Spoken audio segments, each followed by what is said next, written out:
Hello there, everyone. How you doing today? I hope you're all well. Today I've got a deliciously creepy story for you written by Bill the Frog, thus titled, I Made a Wish to Never Lose Her. Now She Never Leaves. Remember to like, subscribe, leave a comment down below, and hit the notification bell, because the algorithm is a cruel, cruel mistress. Now let's get started. The box turned up on a Thursday. No knock, no delivery van, just there, sitting quietly on the front step like it had always been there, or like it had been waiting long before this house even existed. It was black, seamless, matte. No tape, no logo, no crease to suggest that it had ever been opened or closed.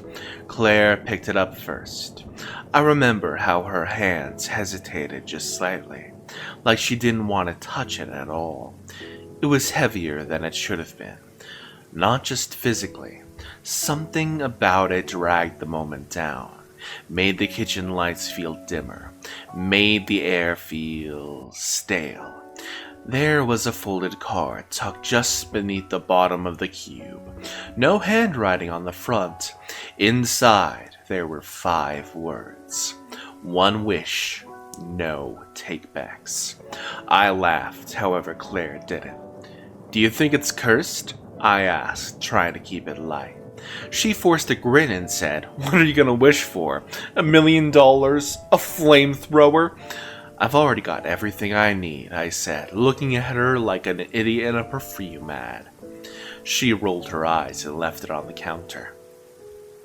We ignored it until Saturday. The hangover was dragging me down. The room still smelled faintly of burnt toast, and the old garlic bread we forgot in the oven. Claire opened the box, and I just watched. Inside, there was a single red button, sunk into the black velvet.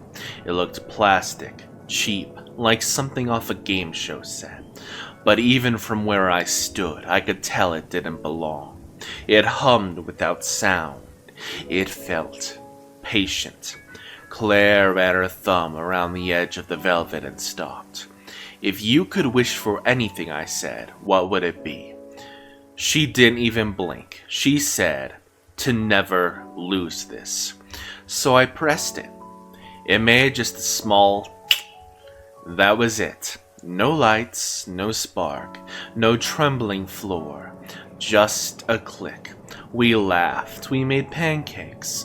The world continued spinning. But I swear, something behind it tilted. The crash happened on Monday. Wet roads. A jackknifed lorry. Her car folded in half. The pictures didn't look like wreckage. They looked like something that had been chewed. They told me it was quick, that there was no pain. But when I saw her body, I knew they were lying. Some expressions don't leave a face even after death. Hers still held fear and surprise. I went home that night and sat in the dark. I couldn't cry. It wasn't grief. It was something deeper, something bottomless, the kind of silence that feels like it's waiting for you to scream. And then the stairs creaked, just once. 3rd step from the bottom, the one that always whined when Claire walked barefoot in the mornings. I held my breath, and then I heard it again. She was in the kitchen, on the floor, laid out like a doll someone had forgotten to pose properly. Her limbs were twisted wrong, one leg folded underneath her hip, an arm pinned under her back. Her clothes were soaked, her face slack. Her eyes were open. She did not move, not while I stood there. But when I turned to leave the room and looked back, she was sitting up. Not breathing, not blinking, just watching me. She never moved when I watched, not once. But every time I turned a corner, left a room, or closed my eyes, I'd find her somewhere else. Upright, unblinking, always staring. She'd be in the hallway, at the edge of the bed, at the bottom of the stairs, one time sitting on the kitchen counter like she'd just climbed there, her body still broken, her skin beginning to dry and crack. Her expression never changed.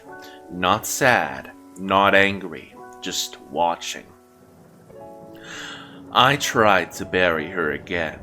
I drove 2 hours into the countryside and dug until my hands bled. The ground felt wrong, too soft, too eager. When I left, I thought it was over.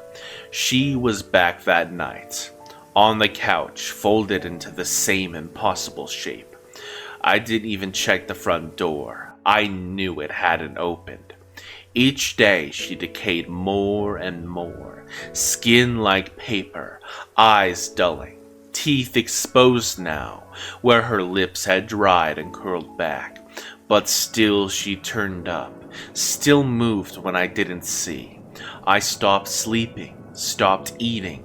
I couldn't take my eyes off of her for more than a few seconds, because she would be closer. One morning I found her standing at the foot of my bed, same position, same stare.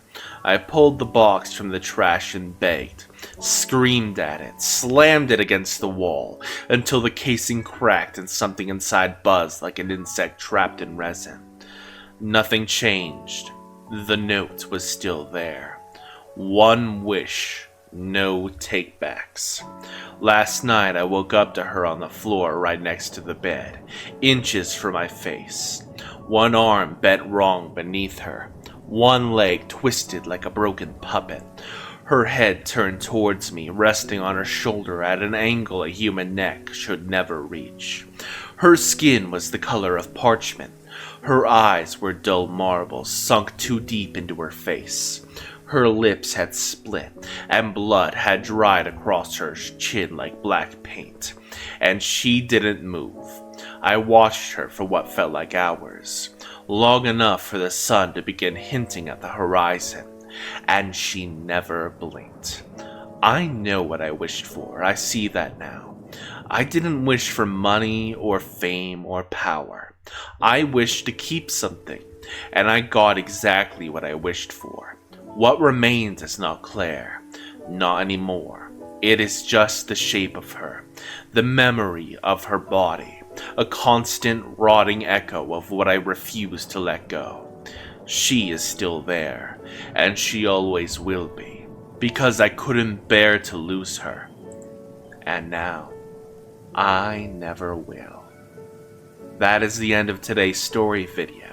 If you enjoyed, remember to like, subscribe, leave a comment down below, and I will see you all next time. Bye bye.